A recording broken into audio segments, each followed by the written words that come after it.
Comme vous le savez sans bien du reste, le mouvement lumumbiste et progressiste, parti cher à l'honorable Franck Diongo en détention politique à la prison centrale de Makala, vient de saisir de manière officielle son Excellence Madame la Ministre en charge des droits humains pour dénoncer les actes de persécution dont l'honorable député national Franck Diongo est victime de la part du régime finissant de M. Kabila. Ces actes de persécution et d'acharnement politique à l'endroit du président national du MLP ne datent pas d'aujourd'hui. C'est depuis que M. Kabila est au pouvoir que l'honorable Franck Diongo est persécuté, torturé, tant politiquement, physiquement, que moralement ainsi que judiciairement. Et je m'en vais pour preuve. En résumé, en 2003, alors qu'on mettait sur pied les institutions issues de l'accord global et inclusif, la transition 1+4, l'honorable Franck Diongo a été élu dans sa composante opposition politique comme ministre des Transports et Voies de communication. Mais le président Kabila avait refusé de le nommer à ce poste sans raison valable.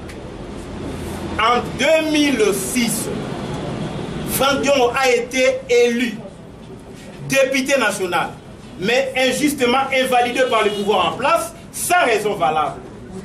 Et bien avant cela, lors de la campagne référendaire, l'honorable Franck Diongo a été bâillonné à la tête et conduit Manu Militari à la clinique Ngaliema. Et il en garde jusqu'à ce jour les cicatrices, le plus visible. Comme si cela ne suffisait pas, cher Ndeko, en 2016, l'honorable Franck Diongo a été interdit, sans raison valable, de sortir du territoire national par le procureur général de la République. Et là, nous sommes pendant les derniers trimestres de l'année 2016. Le 13 décembre 2016, on a surpris un militaire armé qui s'était introduit dans son bureau de travail. Grâce à la vigilance de ses gardes du corps, le militaire a été maîtrisé et remis à la police nationale congolaise en présence de la MONUSCO. Et le 19 de la même année, nous sommes en décembre 2016, l'honorable Franck Diongo a été visité chez lui, dans sa maison, par les gardes républicaines qui l'ont enlevé avec plus de 50 de nos membres ou combattants du parti, l'ont emmené dans des endroits de torture où il a subi toutes sortes de supplices, des traitements inhumains et dégradants, au point d'être grièvement blessé, poignardé une fois encore, vomissant du sang. Il sera jeté comme un malfrat au casier judiciaire ici à Gombe. Et le 20, un procès a eu lieu. Il sera conduit dans ces conditions devant la cour de cassation qui, in fine, après 7 jours de procès, va les condamner à 5 ans de prison ferme pendant qu'il était sous perfusion, pendant qu'on l'a arraché de main de médecin à la clinique Ngaliema dans la salle des urgences. Comme si tout cela ne suffisait pas, le matin du 29 décembre, l'honorable Franck Diongo, qui a été condamné à 23h57 à l'issue d'un procès d'une audience qui avait duré de 11h à 23h57.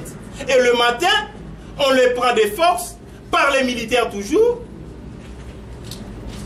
pour être transféré dans des conditions toujours inhumaines à la prison centrale de Makala. Depuis lors, il n'a jamais reçu des soins de la part de ses médecins. Pire encore, au moment où nous parlons, depuis lundi 27 février, à ce jour, Franck Diongo est entre la vie et la mort. Il est en danger de mort. Si l'on n'y prend pas garde, il va trépasser, il va mourir. Car, 1, il est privé de toute visite. 2, Il est privé d'être visité par les membres de sa famille. Il est privé de la nourriture, de l'eau, des produits sanitaires et pharmaceutiques. 3.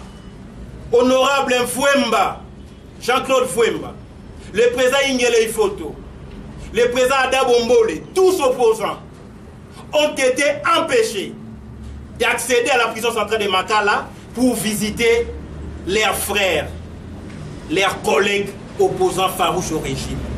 Bref, depuis le 27 à ce jour, Franck Diongo ne mange pas, il ne se lave pas, il ne reçoit la visite de personne, il ne voit pas ses médecins. C'est ainsi que nous avions dénoncé avec force et énergie et nous avons pris l'opinion tant nationale qu'internationale à témoin pour que ce qui va arriver à l'honorable Franck Diongo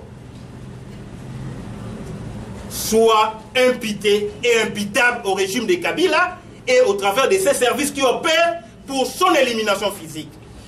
Raison pour laquelle nous avons dénoncé cette mort planifiée, programmée par les régimes.